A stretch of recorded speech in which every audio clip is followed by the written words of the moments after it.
Hello, this is Shankar from System Based Labs. Now let's move into the area where most audits are actually lost: change and drift. Let's start with change control. In real systems, change is constant. System updates, configuration changes. Model updates, data pipeline changes. Now the question is not, did you make a change? The question is, did you control the change? So we follow a structured approach. First, change control. Every change must be documented, reviewed, approved. We clearly define what is changing, why it is changing, who approved it. Now comes the most critical step: impact assessment. We ask, what does this change affect? Does it impact data flow, model input, model behavior, clinical workflow? Now, based on this, we define validation scope. Do we test everything, or do we test only impacted areas? If impact is high, full validation. If impact is limited, row scope validation. Now let me show you a real failure. A model was deployed for clinical imaging. It was validated. IQ, OQ, PQ completed. Then a change occurred. Image preprocessing was modified. The team assumed low risk. Impact assessment was weak. Validation scope was minimal. No performance comparison was done. Now during auditor asked, what was the impact of this change on model performance? Silence, because no evidence existed. No comparison, no traceability.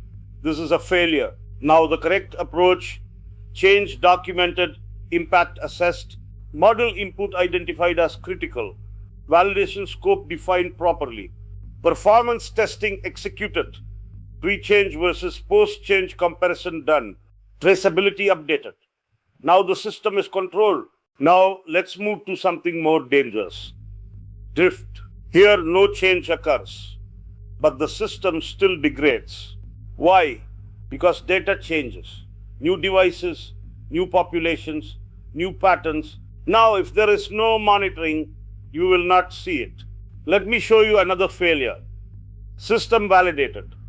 Strong performance. Over time, performance drops. No monitoring. Audit question: show performance over time. No answer. This is drift failure. Now the correct approach: we define monitoring strategy. We track sensitivity, specificity, prediction trends, data distribution. We establish baselines, then we monitor continuously. When deviation occurs, we detect drift and we trigger revalidation. Now understand this clearly.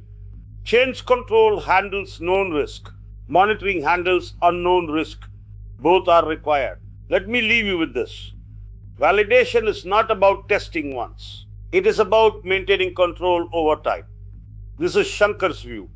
In this session, we covered change control, impact assessment, scope versus full revalidation, traceability updates, case study on model drift concept, case study DOS, monitoring strategy.